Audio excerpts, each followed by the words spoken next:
यदि आप हर महीने थोड़ा थोड़ा पैसा बचाकर एक बड़ा फंड बनाना चाहते हैं तो एसआईपी यानी कि सिस्टमैटिक इन्वेस्टमेंट प्लान आपके लिए सबसे आसान तरीका है।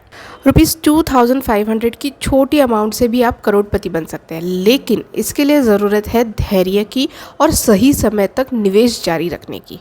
अगर आप ₹2500 की एसआईपी किसी अच्छे म्यूचुअल फंड स्कीम में लगाते हैं और सालाना औसतन 15% का रिटर्न मिलता है तो लंबी अवधि में यह अमाउंट जो है वह काफ़ी बड़ी बन सकती है। एसआईपी की खास बात यही तो है कि यह छोटे छोटे निवेश को भी समय के साथ बड़ा फंड बना देती है।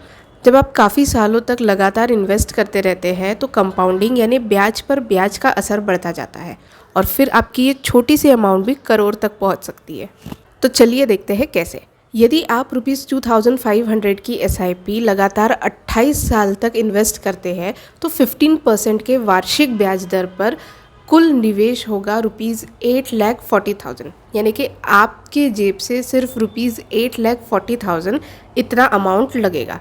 लेकिन कंपाउंडिंग की वजह से यह अमाउंट बढ़कर ₹1,05,93,419 तक पहुंच जाएगी, यानी कि आपके निवेश पर आपको करीब करीब ₹97 लाख से भी ज़्यादा का फ़ायदा होगा और 12.61 टाइम्स आपका इन्वेस्टमेंट बढ़ेगा।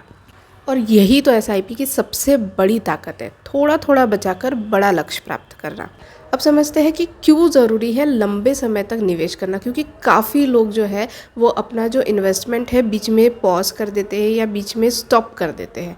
लेकिन कंटिन्यूएशन में इन्वेस्टमेंट जारी रखना क्यों ज़रूरी है, इसे हम डिटेल में समझने की कोशिश करते हैं। कई लोग जो है जल्दी रिटर्न पाने की जल्दी में एसआईपी बीच में ही बंद कर देते हैं, लेकिन ऐसा करने से फंड बढ़ने का जो असर है वो रुक जाता है। देखिए, एसआईपी में असली जादू जो है वो समय के साथ दिखता है। जितना लंबा आप पैसा लगाएंगे उतना ही ज़्यादा कंपाउंडिंग का फ़ायदा मिलेगा। अगर आप हर महीने नियमित निवेश करते हैं तो आपका छोटा सा निवेश भी एक बड़े अमाउंट में बदल सकता है। सही फंड को चुनना क्यों ज़रूरी है? देखिए, एसआईपी शुरू करने से पहले एक अच्छे और भरोसेमंद म्यूचुअल फंड को चुनना बहुत ज़रूरी है। ध्यान रखना ज़रूरी है कि उस फंड का पिछला रिकॉर्ड अच्छा हो और वह लंबे समय से अच्छा प्रदर्शन कर रहा हो। इक्विटी फंड जो है वह आम तौर पर लंबे समय के लिए बेहतर माने जाते हैं क्योंकि इनमें ग्रोथ की संभावना ज़्यादा होती है। लेकिन इस बात का भी ध्यान देना ज़रूरी है कि किसी भी फंड में पैसा लगाने से पहले उसके रिस्क और रिटर्न, इन दोनों बातों को भी देखना उतना ही ज़रूरी है। देखिए, बहुत से लोग ऐसा सोचते हैं कि इन्वेस्ट करने के लिए बहुत बड़ी अमाउंट होनी चाहिए, लेकिन ऐसा नहीं है। एसआईपी बनाई ही इस उद्देश्य से है कि आप कम पैसे से भी शुरुआत कर सकते हैं। 500 या 1000 रुपये से भी आप शुरुआत कर सकते हैं और जैसे जैसे आपकी आमदनी बढ़े आप एसआईपी की अमाउंट को भी बढ़ा सकते हैं। लेकिन इस बात का ध्यान रखें कि नियमित निवेश और धैर्य से ही धीरे धीरे करके आपकी जो ये छोटी अमाउंट है वो आपको बड़ी संपत्ति देगी। तो थोड़ी देर पहले जो हमने कैलकुलेशन देखा था वो ₹2500 के लिए था। अब मैं यही कैलकुलेशन जो है वो ₹500 और 1000 के लिए भी दिखाती हूँ। तो यदि आप मंथली एसआईपी ₹500 की लगाते हैं 28 साल के लिए तो 15% के वार्षिक ब्याज दर पर आपका टोटल इन्वेस्टेड अमाउंट होता है 1,68,000।